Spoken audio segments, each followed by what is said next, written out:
এই ওয়েদারটা দেখেছো? ওয়েদারটা দেখাবো বলেই ছাদে নিয়ে চলে এলাম। পুরো মেঘালয়ের মতন মেঘ ভর্তি হয়ে গেছে আমার ছাদ।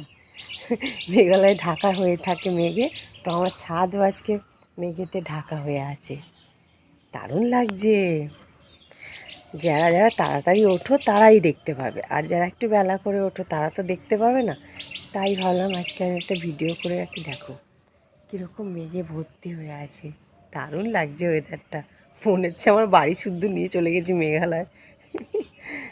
দারুণ দারুণ ওয়েদারটা। তা মেঘালয়তে কীরকম বলো তো, 10 মিনিট বৃষ্টি হয়ে গেল, ঝপঝপ হয়ে গেল, এরকম মেঘ ভর্তি হয়ে গেল, তারপরে আবার 10 মিনিট পর আবার ঝকঝক করে রোদ্দুর উঠে গেল। এত সুন্দর ওয়েদার, তোমাদের বলে বোঝাতে পারবো না। তো সেই ওয়েদারটা আমি আজকে পেয়েছি আমার ছাদে, তাহলে তো একটু আলাদাই মজা। কি মজা হচ্ছে তোমাদের কি বলবো।